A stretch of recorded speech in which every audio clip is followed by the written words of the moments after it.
Thanks, Karen. Thanks, George.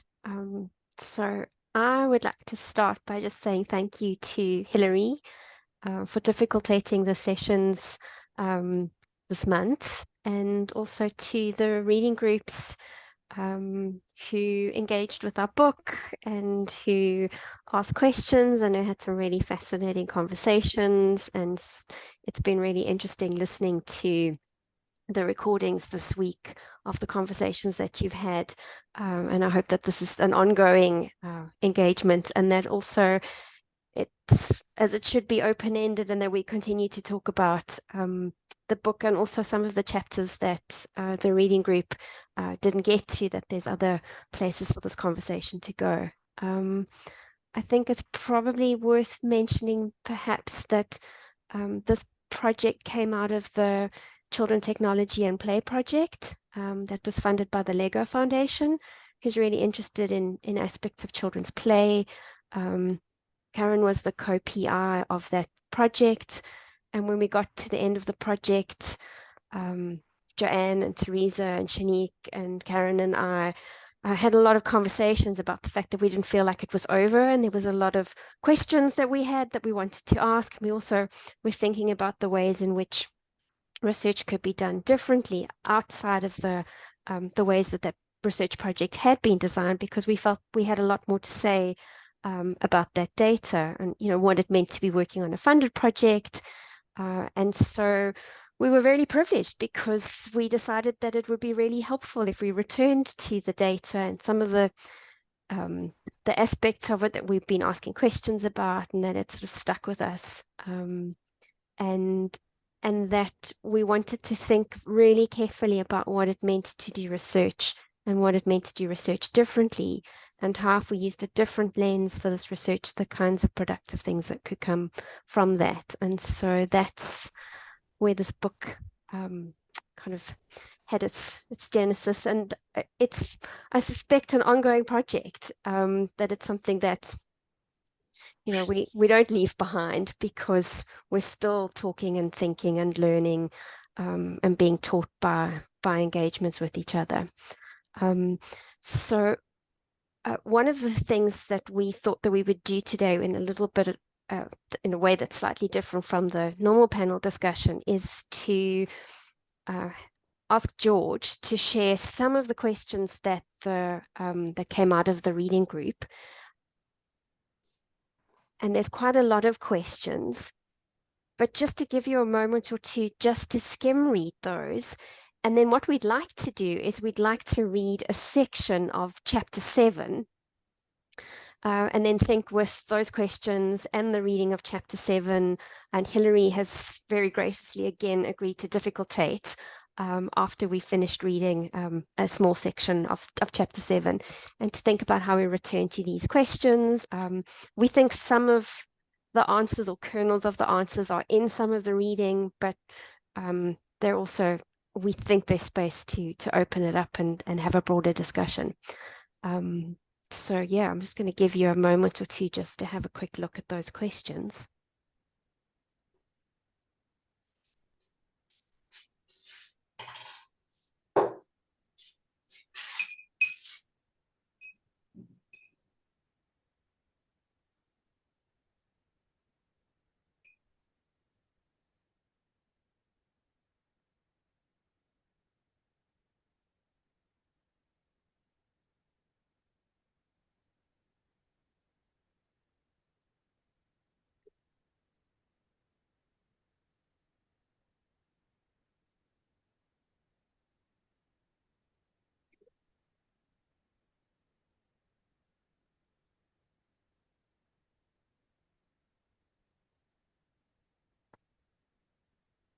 Okay, does anybody need another moment?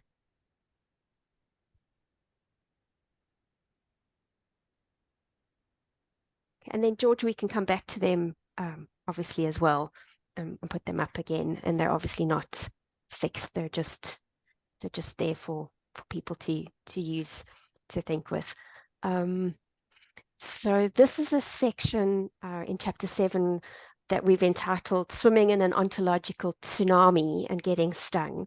And what we're going to do is share the reading of these, of some of the paragraphs in this section. And I'm going to start off. The vignettes in this book. Are we going to share the screen? We can, yeah. We were going to do the clip first, I think. Oh, yes. Sorry, Joanne. It's me getting ahead of myself. Well, George, so we shouldn't think a linear time. Exactly. You know? So chapter 7 starts with an image and a QR code that refers to a meeting that happened this year where we were finally able to share some of the findings and the data from the project. And there was a day celebrating with the families and the children.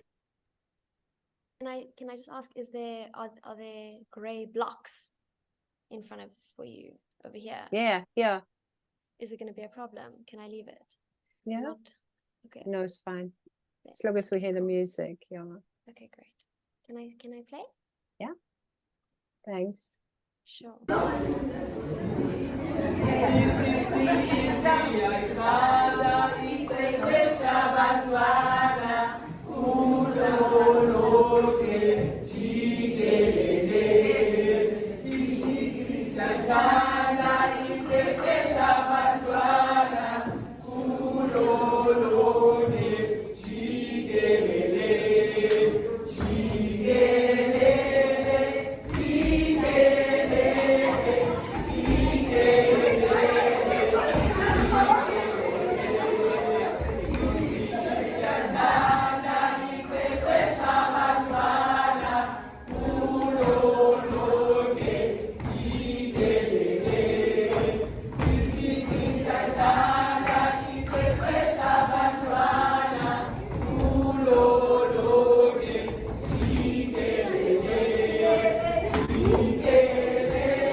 Oops. Wow,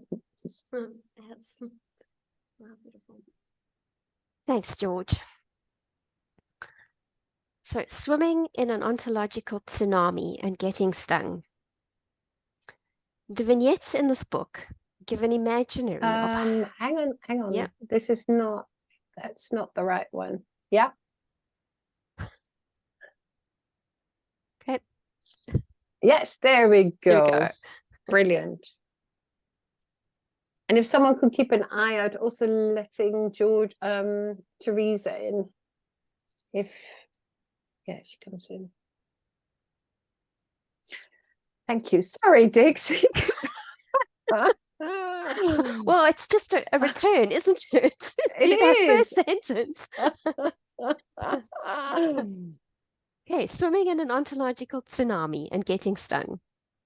The vignettes in this book give an imaginary of how and why large-scale international research projects can be and should be designed differently along tentacular rather than straight lines.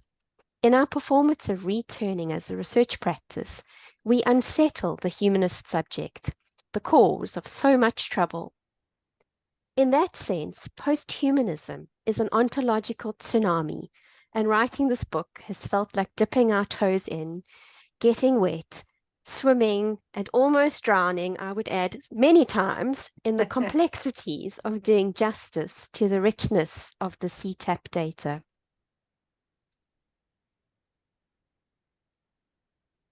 We return to Donna Haraway and think with her concept of the Thulocene to shed another light on why this book matters.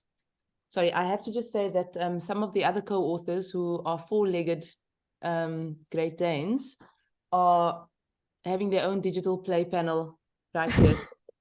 If they tend to override me, I might just mute, and then if you can carry on for me, Dix, if you don't mind, because it's not necessarily in English that they are communicating.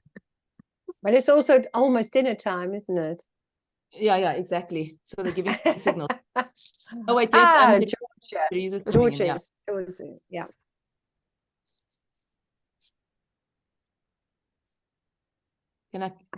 Should we wait? Maybe just say to Giorza where we are. So we've just started, Theresa, welcome. We've just started reading chapter 7. So from thunios, meaning in ancient Greek, of the earth. Why can't I hear you? Well, we can hear you. Yeah. Hang on.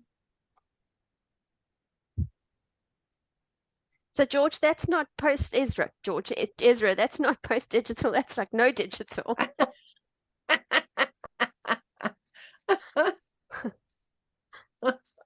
Can you hear us now? Ah, brilliant. Hey, hello. Hi, welcome. Thanks. Sure. Thulocene is a way of resisting the term Anthropocene. From anthropo, man, and scene, new, this name has now settled itself as the common name to describe the geological time when human activity has left a permanent impact on the Earth's climate and ecosystems.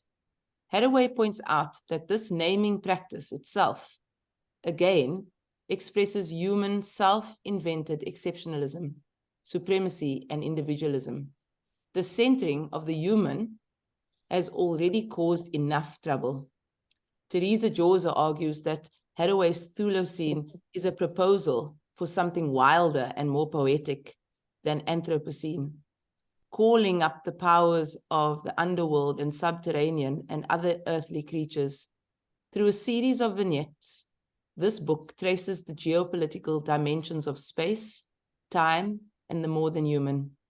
It asks profound questions of us researchers by disrupting the taken for grantedness of key concepts such as research site in chapter 5, data in chapters 1, 3, 5, and 6, transcribing in chapter 4, agency and creativity in chapter 6. The inclusion of South African land and water as more than merely background or context does justice to multiple temporalities and the more than human. It brings to the fore the importance of matters of scale that are normally obscured from human vision. Scale profoundly affects who traces and who or what is included in the tracing or not. It matters which traces traces. The vignettes of Eshal, Henry, Zuko, Della ripple on and continue to affect readers, including ourselves. We deflect through an interview between Martha Kenny and Donna Haraway, drawing on the work of Eva Hayward, of Eva Hayward, with the sensory apparatuses of the creatures of the coral reef. Donna Haraway lures us into touching, feeling, and stinging tentacularities. Vision can be figured as touch, not distance, as entwined with or negatively curving in loops and frills, not surveying from above. For a long time, since before I wrote the Cyborg Manifesto, and certainly in situated knowledges, I was interested in reclaiming visuality as a becoming with or being with, as opposed to surveying from. And also that wonderful word that I learned from Eva, tentacularity, the ways that figures, stories, multisensory apparatuses reach out to their audience and enroll them. And engulf them and sometimes sting them, because a lot of these tentacles have little poison sacs and darts on them. They are apparatuses of predation as well. These are not innocent figures. These are figures of living and dying, of risk and entanglement. These are figures for inhabiting attentively with responsibility. Indeed. Yeah. Indeed, our stories sting. They should sting. They sting us too. Their poison alerts and propels us forward into a wilder, more poetic and decolonizing doing of educational research. Perhaps the most important lesson to take from our agential realist reading of the data is the ethico-political dimension of our research with children that is always already there, but often remains ignored or avoided. Researching with children is philosophically deeply complex in its human and more than human relationality. The political is part of the reality of the apparatus of post-digital research. Reconfiguring research with young children's play with technology involves an ontological tsunami. It is epistemologically unfamiliar for most Western educated researchers, but ethically and politically of extreme urgency in the Thulacine. The stinging alerts us to the thick now, the Jetztzeit, or now time, of Walter Benjamin, diffracted through the phenomenon of quantum erasures. The thick now constitutes specific relational configurations that produce the becomings of the present, with which pasts and futures are folded. Reading Henry as a phenomenon in chapter 3 includes the more than human as part of co-creating Henry's agency. The vignette illustrates how technology does not simply represent the past within the present, but keeps time open as an ongoing worlding process and leaves traces by becoming affected by the experiences of bodies always already in relation. Another example of stinging discomfort is the sticky bumpy in chapter 4.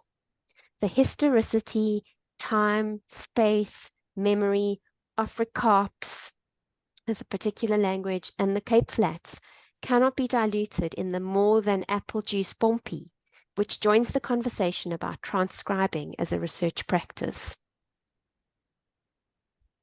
In agential realism, the present is not one thin slice or a bead on the string of consecutive and chronological time, arriving empty and leaving to join the bank of finished moments in a past never to return. This is the time of capitalism, colonialism, and militarism. For agential realists, the present is as Benjamin's thick now is haunted and full of multiple pasts and possible futures. It is a constellation or entangled configuration of moments. In chapter 3, Vrygrond tells the story of the ongoing geopolitical hauntologies of racialized capitalism, gang violence, housing backlogs, high crime levels, fatal diseases, and migrancy that are entangled within traumatic geopolitical and spatial realities of living in post-apartheid South Africa. Chapter 5 further stories with the ghostly matter of militarism of apartheid that engulfs the present. For example, schooling and education in South Africa are alive with temporal, spatial multiplicities of exclusion, space, and land. Co-created narrative vignettes throughout the book make visible how agential realism draws attention to the doings and becomings of the world, rather than assuming its pre-existing and discoverable nature. Meaning made through material enactments is tied to its specific diffractive relations. In chapter 6, the vignette involving Zuko and the plastic bricks is read first through a humanist lens, assigning agency to the human child, and then diffractively as a phenomenon. In a diffractive analysis, the phenomenon is open and ongoing in that all parts of the relation are agentic and are mutually co-constituting the phenomenon. The bricks complexify the relations between humans and the commodification of play involving cheap labor and environmental damage. Zuko's particular use of the bricks troubles some deeply rooted humanist assumptions about adult researcher and observed child. And that's where we leave chapter 7. And George will share the whole chapter with you afterwards anyway. But we thought, yeah, maybe Dix, I'll hand it back over to you. I'm just going to pass the ball Oh. and hand over to Hilary, who has agreed to difficultate for us. And he'll maybe, yeah, do you want to do it in a specific way? Do you want us to Can you put the questions back up? Okay. So what I did, the reading sessions were very disjointed in that different people were there on different occasions. So there was a lot of backtracking and returning, and we thought we might get to chapter 6, but we didn't get to chapter 6, although some people might have read chapter 6. So what I've done is taken the questions, there were many of them, from these disjointed sessions, and I've tried to sort of loosely organize them in relation to different aspects of the research. So the first set of questions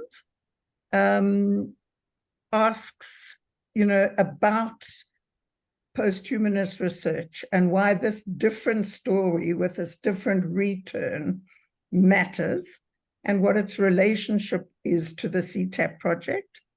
The second section looks at the ways we saw interacting with the data being demonstrated. And the last one really focuses on the digital and the post-digital as part of the research. So what I suggest we do is maybe look at them section by section and see if anybody still wants to ask any of those questions or put any of those questions now that chapter 7 has been in some ways. I think it comes from the conclusion to the book. Chapter 7 is the last book, the last chapter. Yeah.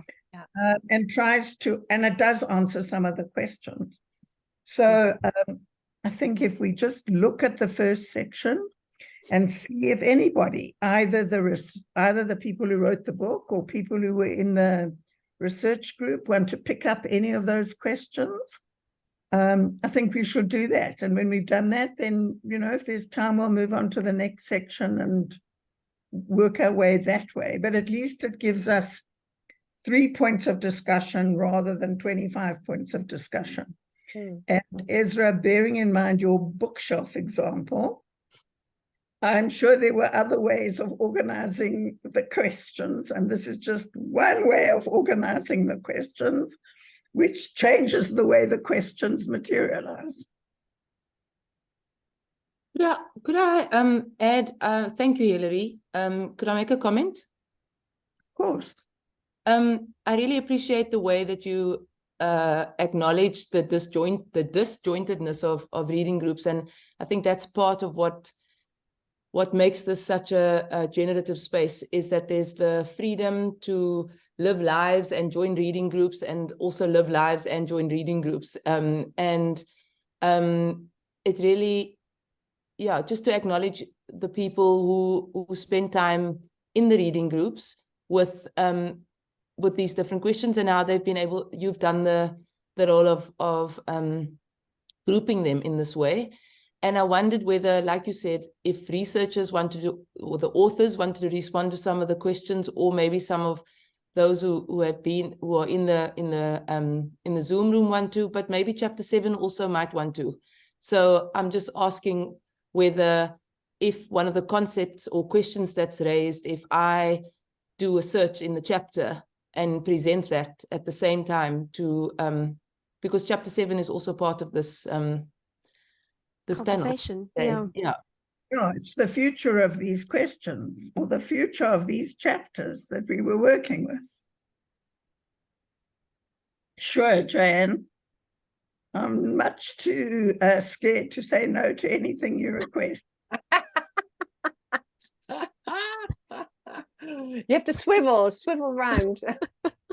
That kind of reference to other sessions where Joanne and I love sparring with each other. It's play, Hilary, it's play. You might be playing, I'm sparring.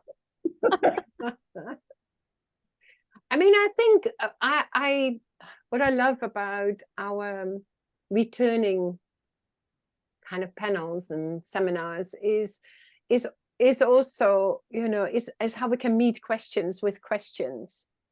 So the meeting of I'm intrigued by some of the questions, and so I also would like to ask question to the people who ask the question whether some of those questions are really now burning ones after we read aloud chapter 7, and which ones sort of call your attention. Okay, so I'll ask a question that goes back all the way to original comments that I made on the proposal, which is, in some ways, this book is a response to the way the data was, what's the word I want? Played with, interpreted, handled in the CTAP project. And if you're not familiar with that, it's not as easy to see what the achievements of the return are. So, I mean, I'm interested in, first of all, in how you see it in relation to the way the original data was treated, and the way the people who were part of the original project might see this work. Yeah, I mean, shall I have a first go? And sorry, and another related question is that what makes this decolonial? So it's all corrected. So it's like, what does the South perspective do? And you see them as, okay, so it might well,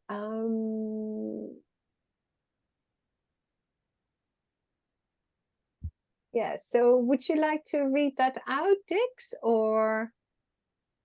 No, I'm sharing it. Oh, you are sharing that. Yeah. Okay, lovely. So I'm going to read that first. So here are our role as researchers, right? So it's also the thing about disidentification that we write about in chapter 7. So that when you talk, Hilary, about the researchers on CTAP, and now we are the co-authors, and we are also researchers there. So what if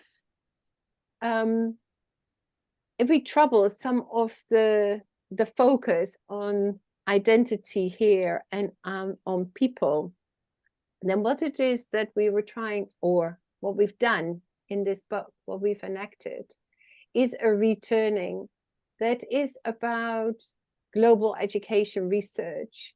And so it's not a response as such, but it's, of course, it is an engagement with, or what, but so what you can see here, what are the implications of our involvement in the CTAP research project, and how we have storied the story.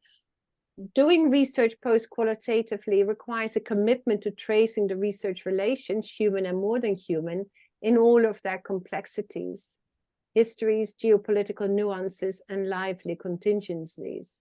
For example, in chapter 5, octopus, libraries, starfish, WhatsApp, couches, CCAT, participants and research are not entities alongside one another, but joined together through space and time in and with the world. The continuous camouflage and mystery of an octopus, which appears on a shell's coffee table, on the wall of a tidal pool, in a GoPro, between the covers of CCAT, inside a computer screen on the library table, does not settle for one place or moment in time. In fact, it opens up possibilities for multi-species living together in the thick present. So I think this paragraph itself answers quite, or responds to quite a few of your questions. And I think, you know, I just say one thing, and it would be nice for the others to come in here as well, about the digital and the post-digital. But but also the difference it makes, and how the South and the North here are in relation. So for us, it was that, and also very much inspired by your comments on the original proposal, Hilary, was that we wanted to make sure that it wasn't a critique on the research design, and it very much inspired, for example, in chapter 3, to talk about these different worlds. You know, we don't say that the world of objects is a rubbish world, or the world of subjects is a rubbish world, or the world of phenomena is all research has to be like inhabiting a world of phenomena. What we were very interested in is that if we do these things differently, you know, if we inhabit these worlds, what happens to the data, what accounts as data, and then and why is that important politically and ethically, and for whom? So it is moving it away from the individuals and their identities, but it is thinking of, okay, so the research design was social cultural, okay, that it does work in particular ways, but then if you move to the world of phenomena, then what else is possible, which is very much in this paragraph. So maybe I can hand over now to my colleagues. I suppose too, it's about the stinging as well, and if we're thinking about moving the research and doing it differently, I suppose some of the important starting points were the things that stung. So Joanne has written quite a lot in chapter 5 around research sites. I mean, it was something that we spent a lot of time thinking, and a lot of the things that we take for granted in research, like research sites and data, we stayed with to think about what it meant to do research, and what it meant to think about a research site differently, and what it meant to think about transcription. So that's chapter 4, because there were things in there that unsettled us, and that we wanted to push beyond, you know, just sort of, I suppose, the taken for granted normalized ways, or the ways in which it had been done, because we were quite aware that many of the research instruments also storied the children in particular ways that placed them in deficit, that we were not always comfortable with, or didn't place them in deficit, just didn't make them part of the story. And we knew that there were a whole lot of other really complex stories to be told. Particularly, I mean, I think what's quite powerful for me is what happens when you tell the story of Vrygrond, and how that's a really important part of understanding, you know, the play and what's going on, and how the data got collected and didn't get collected. And I think that's part of the conversation that we were having about thinking in a decolonial way and thinking about doing research in the South. I know that in one of the discussions, you were talking about what it meant, because we were saying that, you know, we're not pretending like we speak for the South, like we have an answer, and that the South could be in the North. And it seemed that we almost implied that, you know, being in this, you can't do research unless you're in the South. And if you're in the South, what does that mean? And I think that's not what we were talking about. We were just talking about the complexities of what gets left out and whose stories get left out, and then not just about the geographical, because you're in a kind of binary between the North and the South. I feel like I'm now rambling, so I'm going to stop for a moment and hand over to Joanne, because you look like you wanted to say something. Oh wow, I do love these ways of just like we spend so many hours in we spend so many hours in Zoom rooms writing this book together that there's signals that our faces give that we don't even know ourselves, you know, because I'm not looking at my... Did you catch the sack ball now? Yeah, exactly. I also just Hilary, I know you want to come in, maybe somebody else as well. If I can just respond as well. Place and relations really mattered for me in this project, because I was able to wrestle and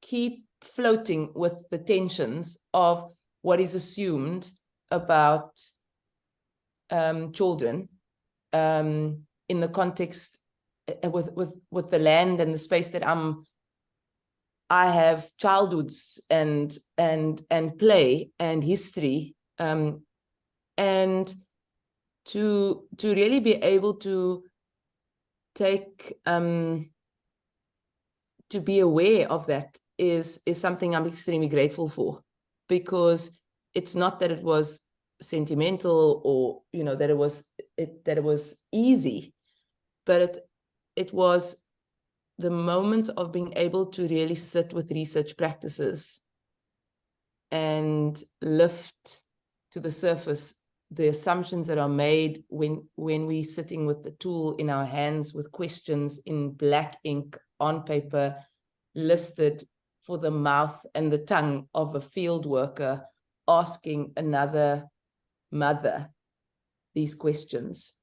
So it's not as if it's only about what it shouldn't be doing or should be doing, but it's about what else is going on that we aren't able to include in a moment when a report has to be delivered in a PDF or what comes to mind for me is the way in which Berard speaks about the responsibility that lies in researchers both making themselves susceptible and sensitive to different forms of response.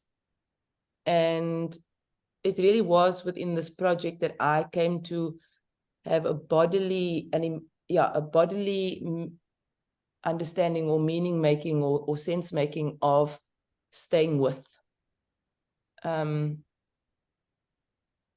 so there is a reluctance from my side to be able to say, then there was the CTAP project, and if we're not articulating what that was, well, how can we be speaking about the post or the returning? Because that's the starting point, is how entangled it all is, that we're not actually trying to separate that and this.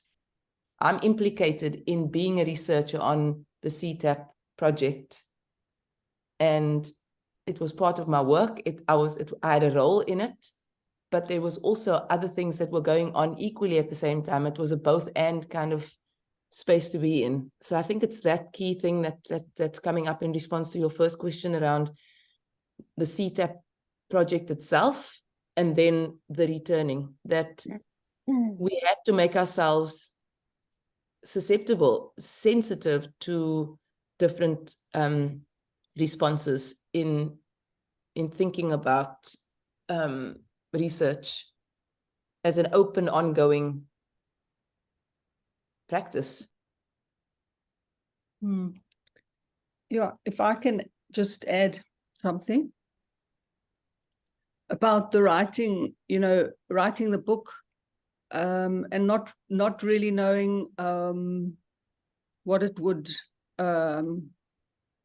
become, and how the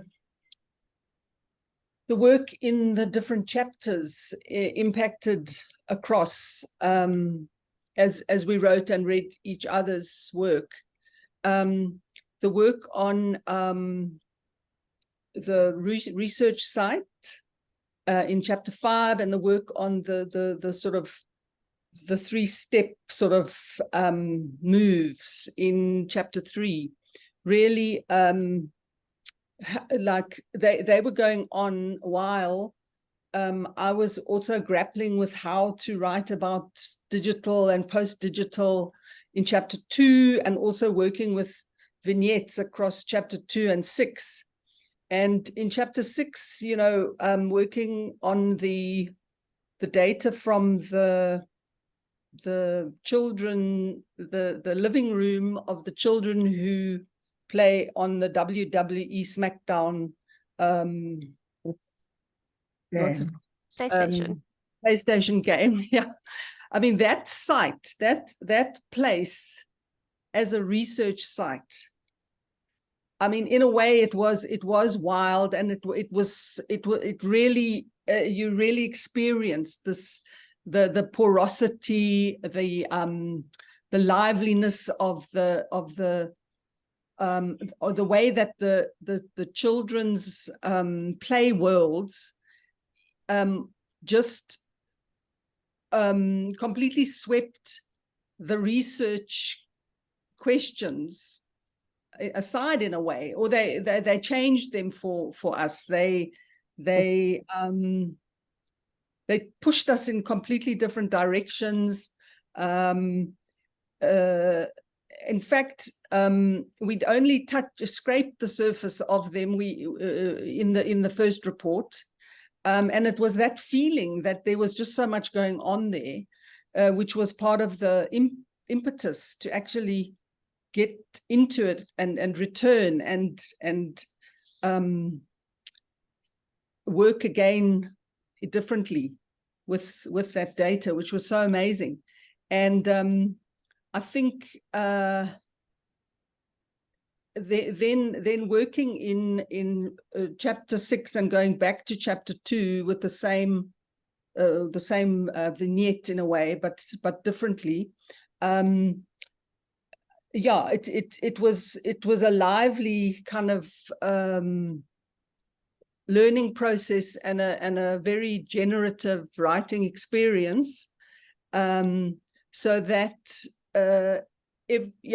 writing chapter 7, we at one point thought, oh, we got to write a conclusion. But actually, diving in there, it was always new things that emerged, and it was because of the way that the work of the different chapters were impacting on one another as we went along. So, yeah, that's just a bit about the experience of writing and being in that collection.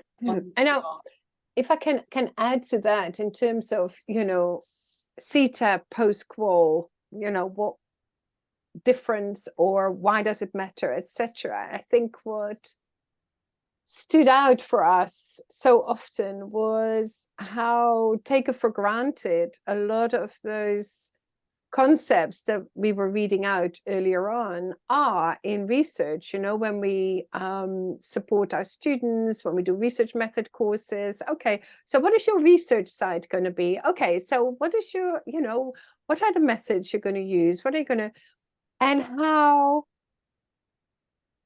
when you stay with that, how troublesome that is and what you miss. So and there was something else. In itself, just so that it is much bigger in a way, and that it is not just only research, it's global education research. Because one of the things that we had to resist all the time was that there were assumptions, and we can see that with Ashell, with the GoPro, and that the children were constantly sort of turning the gaze back on us and as researchers and said, hey, hang on a minute, what's going on here, and asked these profound questions or made these comments, what made us aware as researchers, heck, what are we doing? And so in that sense, the decolonial lens is indeed north-south, but it is also how adult-child and what it is that we learned thinking with and being with, and not only the children, but actually the data more than anything else. And when you look at the amount of data, right, that we used and that I stayed with, there's one particular photograph, and Sylvia, I mean, you were so inspiring for me actually in that photograph, your earlier sort of writing, about the decolonial gaze there. And I stayed with it and all the time. And what you notice is actually how little data is generative for so much thinking and writing, and not just for the sake of it as an academic exercise, but really touching on these important questions about what it means when you design research. So in follow-up research, we've been very seriously changing how, so for example, you know, as the PI of the South African part of this project, you know, the idea is that you are just sort of overseeing it and making sure that everyone does, and most of the time was it running at UCT from forms from one side to another, administrative kind of stuff. But actually how important it was to be in touch with the children and the families, and definitely have done that in the follow-up, also LEGO funded projects. And it's Theresa's gone out and in. And in the same way with the transcriber, I mean, that was, and we haven't talked about that yet. I mean, you hinted at it, Dix, when you were talking about the decolonial and how the language that plays a really important role. And maybe you would like to say something about that, Joanne. Because we mentioned the Bumpy, but of course, you know, that might not mean anything, because for people who haven't read chapter 4. But Kerryn, can I just finish off this sentence? How, you know, there are this assumption about particular roles in research that we kept on finding as in our conversations and in the doing, that it became more and more troublesome to say, oh, you have transcribers who just transcribe what's happened, and they haven't got a clue what this is about, and then this becomes the data, and then, you know, so there were all those yeah, anyway, yep. So Kerryn, I was going to stop you to see if any of the people who are in the reading groups would like to follow up with what you guys have been saying in relation to that first section. Can I just ask Joanne and maybe Dix as well, just that thing about language, which is still an important answer, I think, to your question about the decolonial, and then maybe open it up for the others. Would that be okay? Yeah. So I suppose we just want to go back one step quickly, because we made reference to the Bumpy when we did the reading in chapter 7, and you've referenced it again. And it's a word that was originally erased from the transcripts until one of our transcribers went back, and so that was Shanique, and it's an Afrikaans word, but it carries a whole history with it, and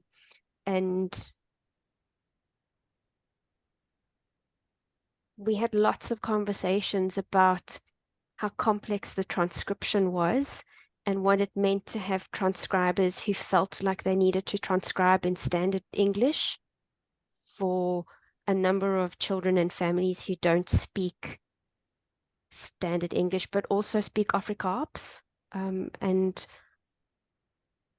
it was important for us to stay with that and those transcripts and recordings and listen to them and think about the kinds of questions that they threw up for us. Joanne?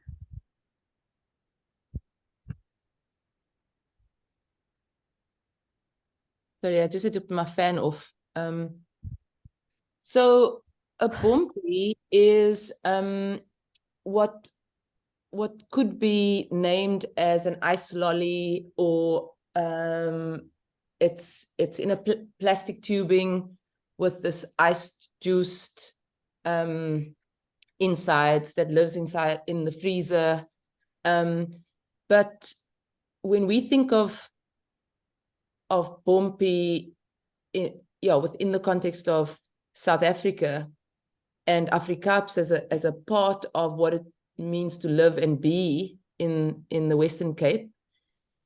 It's the resistance and the disobedience of reducing Afrikaans to a language, or even trying to make meaning of it by comparing it to English or Afrikaans itself.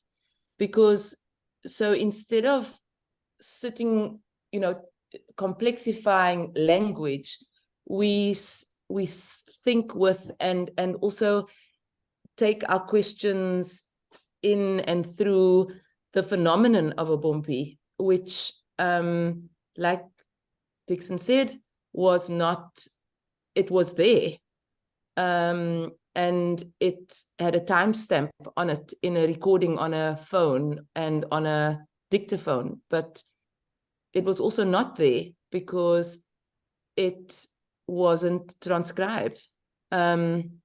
So in a world of phenomena, language is not representational, where speaking about Bompi is to refer to it as the way that I started, and some of that was also to do with the fact that George put something in the chat saying, for those who don't know what a Bompi is, and that's also the sort of immediate responses that come because of these taken for granted habits that we have in research, is what is this thing? And so then we represent it through language, or that's what we think we're doing, but actually we're reducing it to words. It's not, Bompi is not a frozen confectionery or an isololly in the world. So when we think with Bompi as phenomenon, it enables us, and when I say us, it's not only us as in the humans who are the researchers, but it enables multiple temporalities and places that it's entangled with. It means that we have to burrow through and be lured across different historicities that language cannot be used to do that kind of work. It makes us think about absences in transcripts and what's in the foreground, what's in the background. What is a voice? Is a voice what the words that come out of somebody's mouth in a home visit? Well, if it is that, then why is it not showing up on a transcript? Because so it's not, and it's that kind of thing is about how Afrikaans itself can be confused as one of the unofficial languages in South Africa, but it's more than that. And I think that that's what we're thinking about when we think about post-colonial and post-human research, is that it's not about finding a stable resting place of saying, this is what we are used to, so now we're going to do it differently. It's about, it's more than that. So like for Shanique and myself, in being able to write these stories in a book about research that echoes how Afrikaans is not about it being a language. It's about, for Shanique, what it makes her think about playing in the street, and for me and the Kusisters, and it just keeps pouring. It keeps, like Theresa was saying, the porosity of being in relation with. That for us, for us,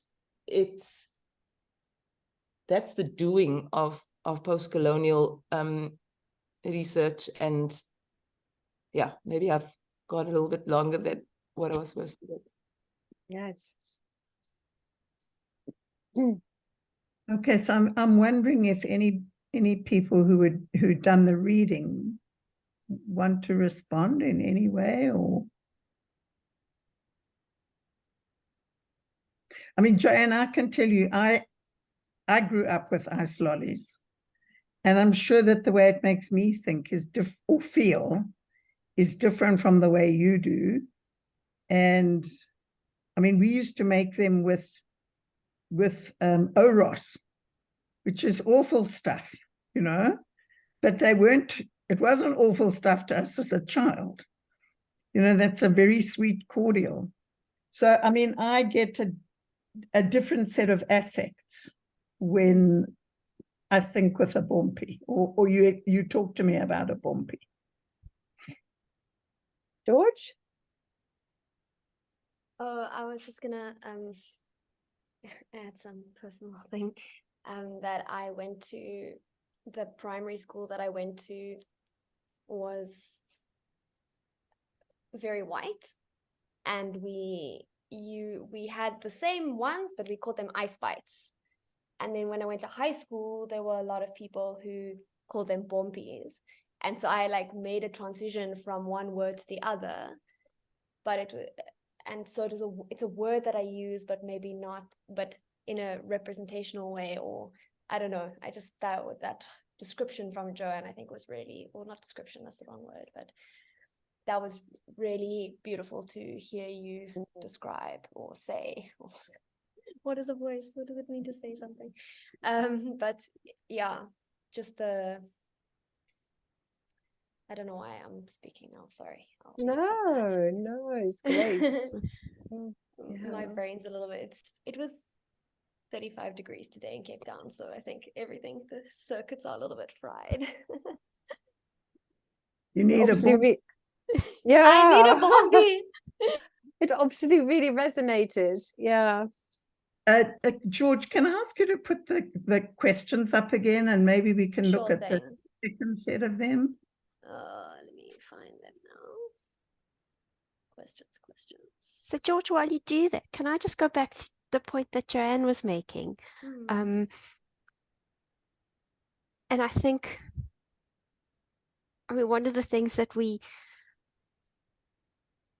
also talked about in sort of thinking about language and language not being representational is also how extraordinary Afrikaans is, and how it pushes us to think beyond the ways in which language is usually constructed in those separate silos, that you get English and you get Afrikaans, and we never think about them together. But Afrikaans is an example of like huge creative unboundedness that collapses those boundaries that have been put in place by racialized policies and histories and apartheid and colonization, and and it works as such a powerful move against it that really makes you stop and think about why we think about language as we do, and then the ways in which it becomes so striated when that isn't necessarily the ways in which it's actually functioning in the world, that it's more than just the words, like Joanne was saying, that it comes with worlds, and actually that it also comes with a huge amount of resistance and pushback. No, it also comes with affect. I hear affect in association with the words, a whole embodied kind of response to the force of the word, not just the meaning of the word. Okay, can we have a look at ways of interacting with the data? And maybe somebody who is in the reading groups could pick up one of those issues that they want to think about,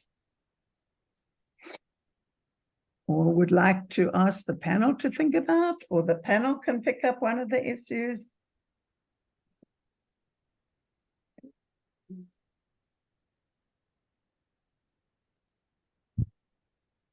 I mean, just one response would be that when I was reading the questions, that what the book doesn't offer, and chapter 7 starts with that, is it doesn't offer answers. It doesn't offer one way or a new way of doing things. It doesn't offer a template. It doesn't the engagement, it really sort of came from so many directions, and so the thing about the aesthetics and about the play and about it could be done in an infinite way, and but threaded through is very much our own taste, and it's about our preference of sound and shapes and beauty and also the climate and so there is so much entangled through it that will never be, but it affects, right? So that the whole it's carefully choreographed rather than that it is a technique or it's manipulated or but it was doing something. And yeah, that's just a comment.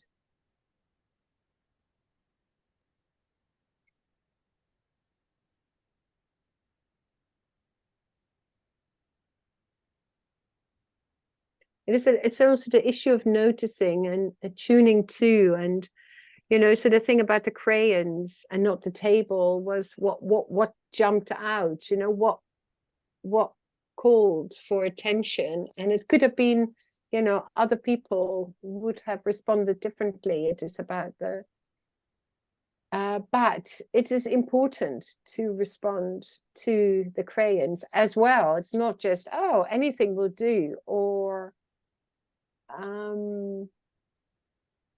but the crayons with the names were doing something, and they were doing something very important in terms of relations.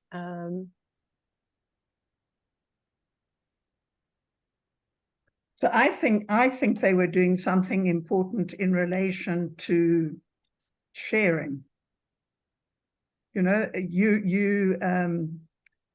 I think one of the really powerful pieces is when the child says, why do we have to share? And why she got the GoPro and I haven't got the GoPro, and what's going on there. And in many ways, the crayons do the same thing. But you kind of look at them in terms of, it's because they're friends that they're sharing. Is that why they were sharing those crayons? Did the teacher decide they would share those crayons? What does sharing crayons mean in relation to the questions that are put to you about having to share the GoPro? I mean, why for you does it speak of the children's friendship? I think if I can come in there and speak to possibly, yeah, maybe spending more time with the chapter and where the chapter's focusing on what are some of the assumptions of research instruments or lenses that we're working with, where we set out on a research endeavor where we need participating families, and participating families who we are very comfortable with recognizing that the children go to the same school, but that they live in different places. And so we work from a place of separateness, where there's a child, they just happen to share the same classroom, but we can form an understanding or an identity or of this family that is bound to their home for home visits, where we take a GoPro and we leave a GoPro. Or in this case, we don't leave a GoPro and we leave a GoPro.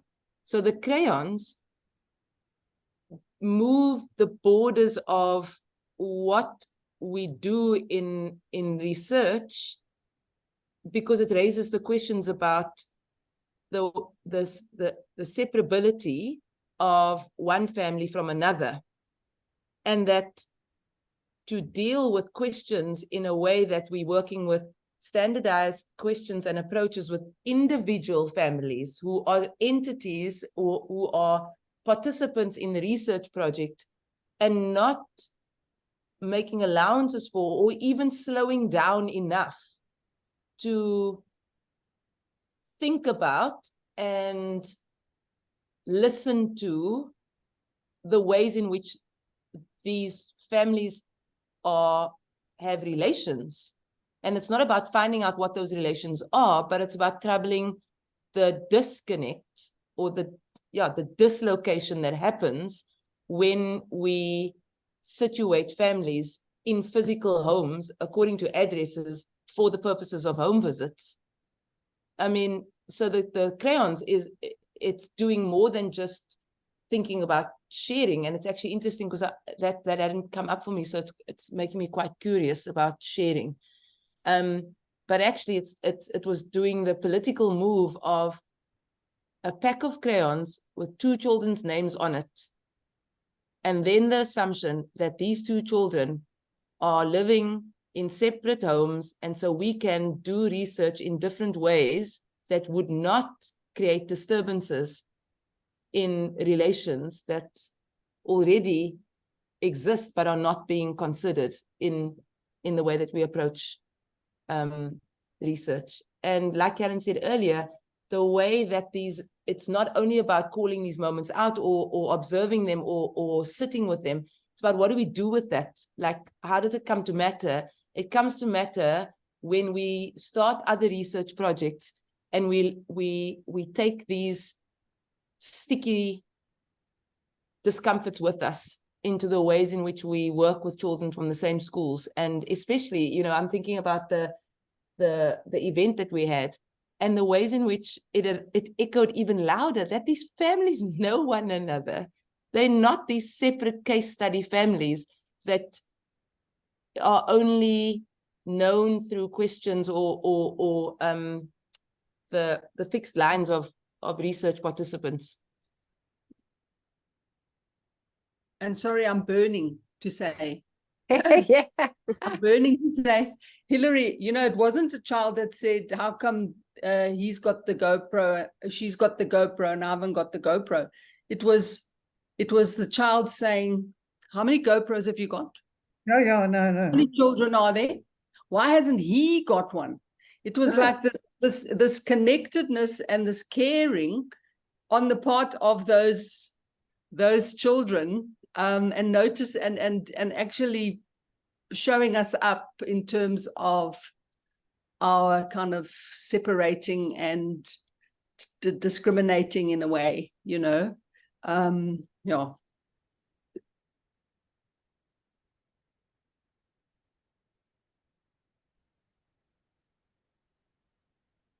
One of these questions that are here is one that I'm just curious about. It's kind of in the weeds and it's a very small bit, but in chapter 3, when you talk about Henry kind of as object, subject, and phenomena, for object and subject, there are these vignettes that are pretty illustrative of what you're getting at.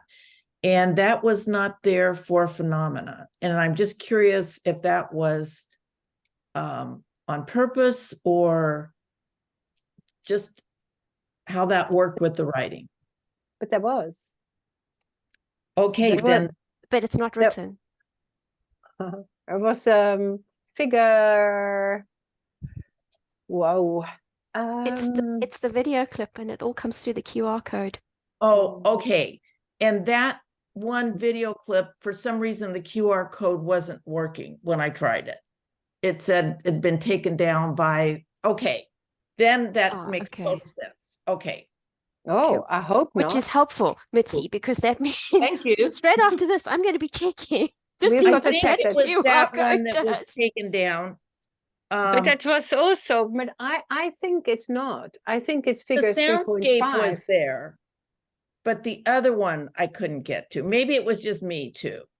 I think it's the still image of figure 3.5, where it's a diffractive image. It's a phenomenon. So what is there? Maybe we can very quickly go to 3.5.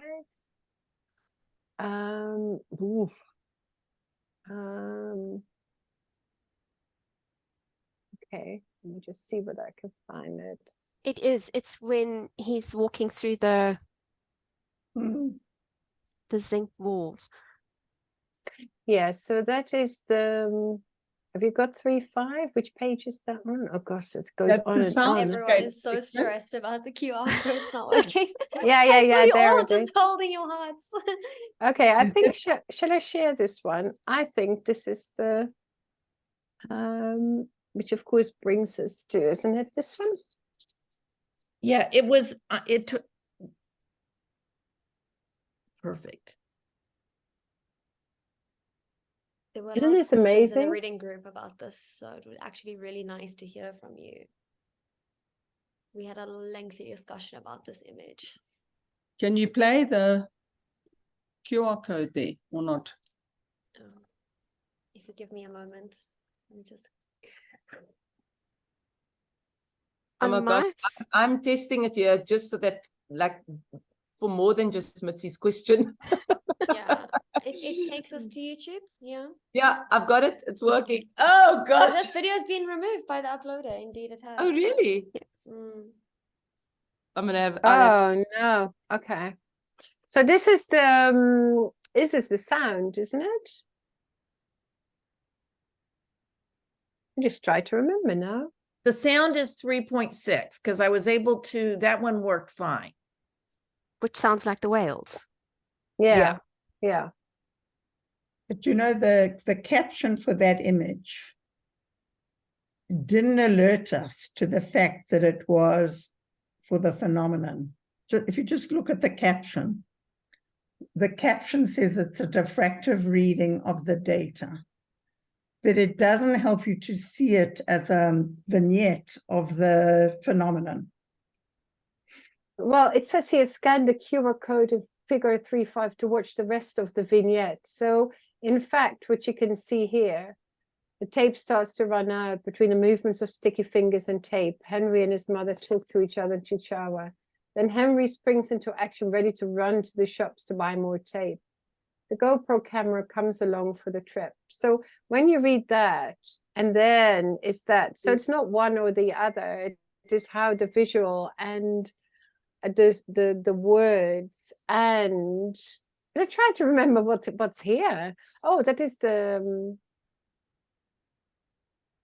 what was it again, Joanne? So why is this a phenomenon? But maybe we should change the title.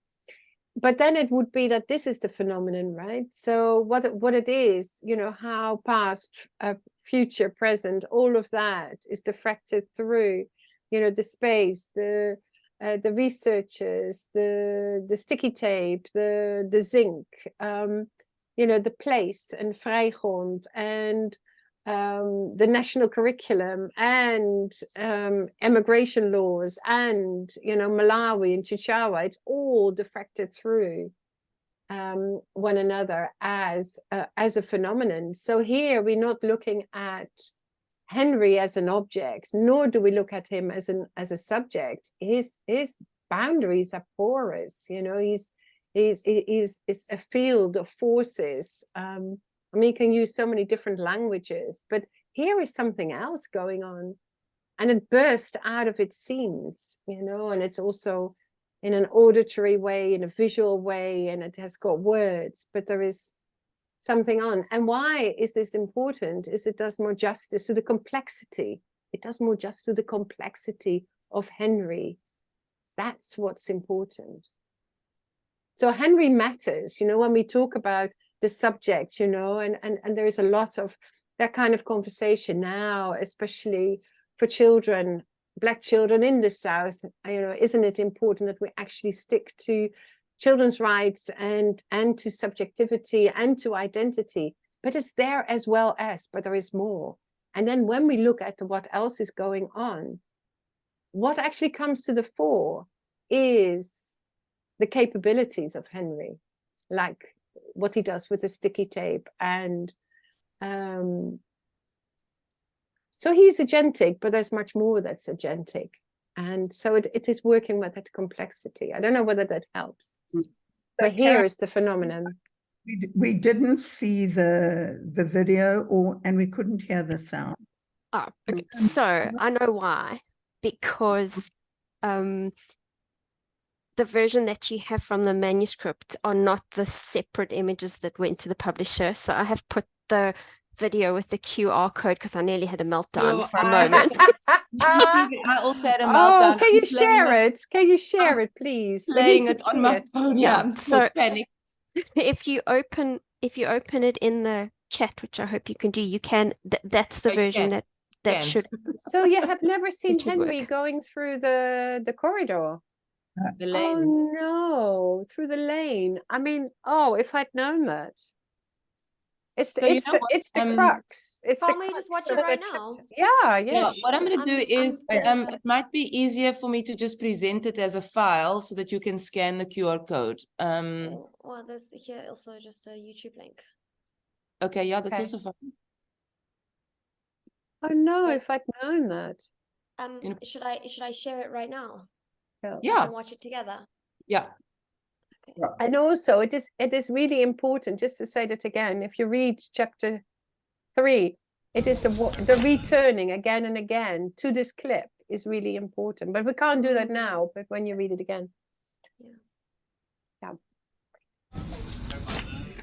Can you hear? Oh, sorry, Yeah. my Wi-Fi. Let's give it a moment to buffer. Sorry. How much was it? Oh, what was that sound? The whales. It's diffracting. It's playground, that's what you're hearing. No, that was a digital sound outside of this video. Is that load shedding? No, that was part of the video that you were hearing, George. Wow. Yeah. Yes, it's Yeah. in the video. It's in the video. Okay. That's the whales. And not the whales.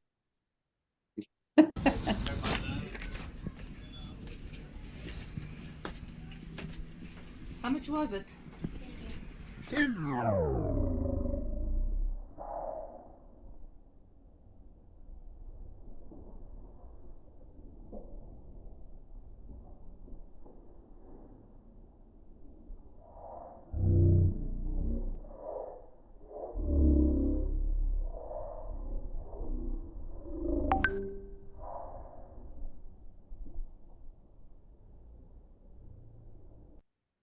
I love it. Oh no, gosh, I don't know how that makes sense, the whole chapter 3 without it. And can I just say, part of the question was, did you not give a written vignette because it's not kind of sayable in writing? And I think the video kind of answers that question. It's only partially sayable in writing, in a way. Yeah, because it is the beginning of the writing. Yeah, there's Yeah. writing first, and then there is the aesthetic choreographed image that Joanne and I put in there, and then yeah, the movement. So we did find it difficult to read without that. Yeah, no, but you see, but that's the important point as well. You know, it is not that the visual or the video illustrates the words, you know, it is completely entangled. If I'd known, yeah. You know, one completely. other thing is if that beginning part is actually part of it, it's in a different font than the other two. So that threw me for a little bit of a loop also. But across the book, all of the vignettes Are in italics. are in italics. And we do say that in the introduction that there's a kind of format, and then they're multimodal. So there's images that often start, and then there's Hey, the italics or whatever. So they've kind of formatted separately. And then it's just that we wanted to show that the world of objects and world of subjects, you know, that's not actually vignette. That's just another way of possibly, you know, that's if you were in those worlds, how you would write about okay, Henry. I see what you're Yeah. saying. And how So would you it's write- looking at the same data through those 3 different lenses. And then how would you describe, what would your vignette be like in this world? What would it be like in this world? And what would it be like in that world? And Okay. so we thought that would be helpful for people to think. And yeah.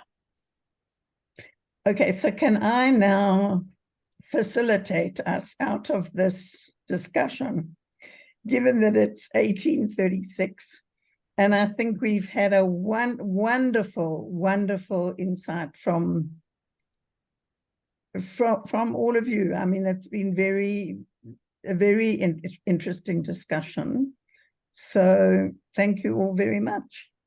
Well, thank you, Hilary, for, it has been a whole month, to difficultate this. And thank you for coming as well. And yeah, Sylvia, I would love you next year maybe to be one of our presenters a month. I mean, people here in the room would love your work, I'm sure. And if they don't already know your work, they should. Yeah, I would love that. That would be, this is intense. I was just trying to write a note.